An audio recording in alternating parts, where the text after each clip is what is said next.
JNU वादाचं मूळ कशात या विषयावर आपण चर्चा करतोय. आपल्यासोबत ज्येष्ठ राजकीय विश्लेषक प्रकाश बाळ जोशी, प्राध्यापक मिलिंद आव्हाड आणि प्राध्यापक मकरंद परांजपे हे जेएनयूचे दोन प्राध्यापक आहेत. ज्या मुद्द्यावर आपण येऊन ठेपलेलो होतो आणि ज्या मुद्द्याची आपण चर्चा करणार आहोत आता तो आपण आपल्या पडद्यावर पाहू शकता. आणि तो दुसरा मुद्दा आहे, जेएनयूत ही नकारात्मकता कुठून आली. जेएनयूत ही नकारात्मकता कुठून आली. प्रेक्षको, या प्रश्नाच्या मुळाशी जाण्याकरता मी तिथल्या प्राध्यापिका निवेदिता मेनन यांचं भाषणातला काही भाग तुम्हाला दाखवणार आहे. त्याचबरोबर तिथून नुकतेच सेवानिवृत्त झालेले अचिन वनायक या जेएनयू मधल्या रिटायर्ड प्राध्यापकाचेही अत्यंत या देशाबद्दलचे मौलिक विचार तुम्हाला ऐकवणार आहे आणि मग त्याच्यावर चर्चा करूया. बघा हे दोघं काय म्हणाले या देशाबद्दल. एक्सेशन इस शर्त पे हुआ कि जब इन्वेशन खत्म हो जाएगा, जब सिचुएशन शांत हो जाएगी, तब प्लेबिसाइट होगा. तब से आज तक प्लेबिसाइट नहीं हुआ है और हम सब जानते हैं कि दुनिया भर में ये माना जाता है कि India is illegally occupying Kashmir. Everybody accepts it.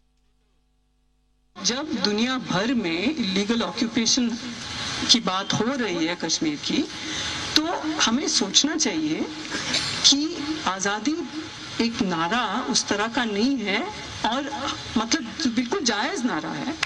और अगर कोई आज़ादी का नारा उठाता है कश्मीर से, तो हम कम से कम ये समझें कि दुनिया में इंडिया को किस तरह समझा जाता है. इट्स एन इंपीरियलिस्ट, एक बिल्कुल एक साम्राज्यवादी देश की तरह माना जाता है. तो क्या हमें इस पे गर्व होना चाहिए.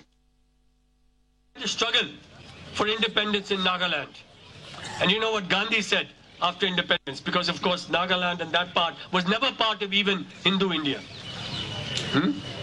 Not even part of that, right? He said that we have fought for liberation. How can we say that you should not have it? But the Indian state, in fact, did not. प्रेक्षको, आपण हे दोन महनीय प्राध्यापक काय म्हणाले ते ऐकले. त्यातल्या विचार हिंदीत होते. मराठी भाषिक प्रेक्षकांसाठी म्हणून थेट सांगतो की ते म्हणजे काश्मीरवर भारतानं अवैध बेकायदेशीररित्या कब्जा मिळवलेला आहे. मुद्दा क्रमांक 1. मुद्दा क्रमांक 2, भारत हा एक साम्राज्यवादी देश आहे आणि त्यांनी काश्मीरच्या आझादीची, काश्मीरच्या स्वातंत्र्याची मागणी धुडकावून लावलेली आहे. ती त्यांनी मान्य केलेली नाही. आणि तिसरा मुद्दा आहे तो म्हणजे नागालँडवर देखील अशाच प्रकारे आम्ही कब्जा केलेला आहे. नागालँड हा या देशाचा भाग कधीही नव्हता. असे विचार त्यांनी आता सांगितलेत. आपण जाऊया थेट मकरंद परांजपे यांच्याकडे. मकरंद परांजपे, अशा प्रकारचे विचार जर प्राध्यापक मांडत असतील आणि ते विद्यार्थ्यांसमोर जात असतील तर यात नेमका काय धोका आपल्याला दिसतो. सर्वात आधी मला असं म्हणायचं आहे की माझी माननीय सहकर्मी जी निवेदिताजींनी जे सांगितलंय त्याच्यात पण एक पुष्कळ मोठा तथ्यहीन गोष्ट त्याच्यात आहे की सिक्युरिटी काउन्सिलने असं सांगितलं होतं की आझाद काश्मीर म्हणजे पाक ऑक्युपाईड काश्मीर पासून ते परत आपली सेना जाईल आणि ती एरिया वेकेट होईल, त्याच्यानंतरच प्लेबिसाइट होईल. पण पाकिस्तान कधीच मागे नाही गेलं. तर प्लेबिसाइट व्हायचा प्रश्नच कुठे जेव्हा तो प्री कंडिशनच मानली गेली नाही. तर म्हणजे परत ह्याच्यात एक फॅक्च्युअल डिस्टॉर्शन पुष्कळ होतं. आणि अचिन वनायक जे आहेत ते ऑफकोर्स जेएनयूचे नव्हते, डीयूचे होते. पण मला काय वाटतं की एक आपण संविधानाची गोष्ट आधी केली होती पहिल्या भागात, आणि संविधानात मला नाही वाटत की एक फुटीरवादी जे तत्व आहेत त्याला मान्यता दिली जाते. तर आपण कसं एका हाताने म्हणतो की आम्ही संविधानात मानतो, हा आमचा राजधर्म आहे, आणि दुसऱ्या हाताने आपण म्हणतो किंवा दुसऱ्या जिभेनी तोंडाने म्हणतो की हो अलगाववाद पण असला पाहिजे, फुटीरवाद पण असला पाहिजे. तर मला वाटतं की ह्या दोन्ही पोझिशन्समध्ये एक पुष्कळ मोठा विरोधाभास किंवा कॉन्ट्रडिक्शन आहे.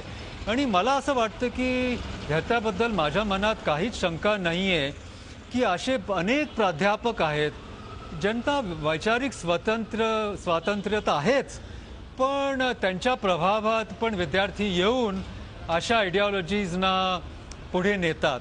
आणि असं मला बिलकुल नाही वाटत की जगात अशी मान्यता आहे की भारताने ऑक्युपाय केलंय, असं जगात मला नाही वाटत. मला हाच तर अशी मुद्दा आहे मान्यता आहे. मकरंजी हाच तर मुद्दा आहे की अशा प्रकारच्या प्राध्यापकांचे नकारात्मक विचार ऐकून एक स्वरूपाची या देशाच्या संविधानालाच हादरा देऊ शकणारी अशा प्रकारची विद्रोही भाषा, त्याला मिळालेली काहीशी तात्कालिक क्षणिक अशी लोकप्रियता, हाच तर खरा मुद्दा आहे.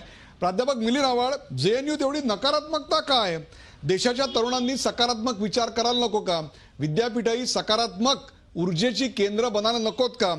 किंवा तुमचे जे सहाध्यायी प्राध्यापक आहेत, मग त्या निवेदिता मेनन असतील किंवा या आधीचे DU मधले अचिन वनायक असतील, यांनी काश्मीर, नागालँड, मणिपूर याच्याबद्दल जी विधानं केलेली आहेत, ज्याचा प्रभाव स्पष्टपणे कन्हैया कुमारवर दिसतोय, हे सगळं आपल्याला मान्य आहे? या सगळ्याचं आपण समर्थन करता? खरं म्हणजे नाही, खरं म्हणजे एक गोष्ट लक्षात घेतली पाहिजे. अल्बर्ट कामू नावाचे एक तत्वज्ञानी आहेत. ते त्यांच्या बंडखोराचे तत्वज्ञान या पुस्तकात सांगतात. ते खूप ग्लोबली प्रसिद्ध पुस्तक आहे की ज्या समाजामध्ये जे जे सांगता येतं ते तर सांगता आलंच पाहिजे, परंतु ज्या समाजामध्ये जे जे सांगता येत नाही तेही सांगता आलं पाहिजे. मला असं वाटतं विद्यापीठीय परिसर जे आहेत ते विद्यापीठीय परिसर हे चिंतनाची स्वायत्तता असणारे केंद्र आहेत, चिंतनाची स्वायत्तता असणारे सामाजिक परिप्रेक्ष्य आहेत. आत्ता निवेदिता असतील किंवा अचिन विनायक असतील किंवा बाकी सर्व लोक असतील, विद्यापीठांमध्ये चिंतनाची स्वायत्तता असल्यानंतर मुलं PhD लिहितात, MPhil लिहितात आणि ही त्यांच्या अभ्यासाचा भाग बनलेला आहे, ही त्यांच्या इंटेलेक्च्युअल एंगेजमेंटचा भाग आहे. मला असं वाटतं की ज्या देशामध्ये आपण असं म्हणालो, ज्या देशामध्ये संविधान हा राष्ट्रधर्म असेल, त्या देशामध्ये या देशातला प्रत्येक माणूस आणि त्या माणसाच्या अनुषंगानं असणारी त्याची राजकीय अभिलाषा ही जर राष्ट्रवादाच्या परिपूर्ततेकडे जाणार असेल तर इथला राष्ट्रवाद अजून सफल होईल. त्याच्यामुळे या देशामध्ये कोणत्याही स्वरूपाचं बहिष्कृत आयुष्य जगणारी समाज आणि माणसं जी आहेत, त्या समाजाला आणि माणसाला राष्ट्र निर्माणाची प्रक्रिया उभी करत असताना त्याचे किंवा तिचे राष्ट्र आणि समाजाबद्दलची जे काही धारणा आणि संकल्पना आहेत त्या मांडत पुढे येऊन संपूर्ण पूर्णपणे मिलिंद आव्हाड तुम्ही जी सगळी वैचारिक मांडणी करताना, ती मांडणी अशा तत्वांवर उभी आहे की एक प्रकारे विद्यापीठामध्ये चिंतनाची स्वायत्तता असली पाहिजे, संविधानाच्या दायऱ्यामध्ये प्रत्येकाला ते स्वातंत्र्य दिलेलं आहे आणि ते अभिप्रेतच आहे, आणि दुसरं म्हणजे बहिष्कृतांचा स्वर राष्ट्रनिर्मितीमध्ये कुठेतरी, राष्ट्रनिर्मितीच्या प्रक्रियेत कुठेतरी उमटला पाहिजे.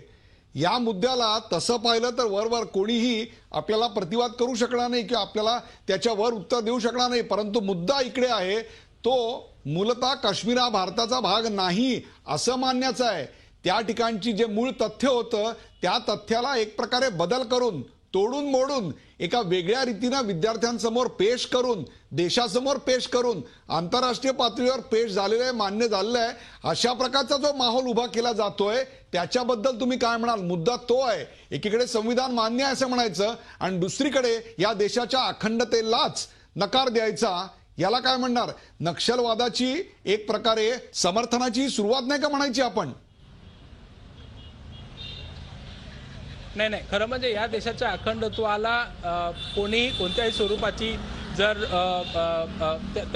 त्याचा प्रश्नच येत नाही. मला असं वाटतंय की एकतर ही सगळी लोक जी बोललेली आहेत त्याचा एक कॉन्टेक्स्ट आहे. ही सगळी लोक नॉर्थ ईस्टमधले जे इश्यूज आहेत किंवा काश्मीरमधला जे इश्यू आहे किंवा संबंध देशात वेगवेगळ्या राज्यामध्ये, आता उदाहरणार्थ तामिळनाडूमध्ये जर एखादा माणूस नवीन आला दिल्लीमध्ये, लोक सांगतात ज्याला हिंदी येत नाही तो माणूस या देशाचा भाग नाही असे एकेकाळी लोक म्हणायचे. मला असं वाटतं की राष्ट्रवादाचे जे पॉप्युलर नोशन आहे, राष्ट्रवादाचं जे सांस्कृतिक चरित्र आहे, राष्ट्रवादाचे मुख्य प्रवाही आणि डॉमिनेट कॅरेक्टर आहे, मिलिंद आव्हाड, आपण दोन वेगळ्या मुद्द्यांना एकत्र करूया नको. एखाद्या विद्यापीठामधल्या प्राध्यापकांनी अशा प्रकारची भूमिका मांडणं आणि रस्त्यावरच्या एखाद्या माणसानी एखाद्या दुसऱ्या व्यक्तीला दुसऱ्या राज्यातनं आलेल्या भूमिका मांडणं, या दोहोंमध्ये मूलभूत फरक आहे. तुम्ही वर्गामध्ये जर या देशाच्या सार्वभौमत्वाबद्दल, या देशाच्या अखंडतेबद्दल शंका घेणारे विचार मांडत असाल वैयक्तिक विचार स्वातंत्र्याच्या नावाखाली, तर ते या देशात खपवून घेतलं गेलं पाहिजे आणि त्याला राष्ट्र निर्माणाची प्रक्रिया, बहिष्कृतांचा स्वर, चिंतनाची स्वायत्तता असे शब्द आम्ही लावणार आहोत का? मिलिंद आव्हाड, मला कळू द्या तुमची मतं. नाही, निश्चितपणे आपण जसं म्हणताय तसं इथल्या सॉव्हर्निटीला कोणत्याही स्वरूपाचा जर धक्का असेल तर तो आपल्यासारखे सर्व लोकशाही मानणारे लोक तो सहन करतात. झी 24 तास रहा एक पाऊल पुढे.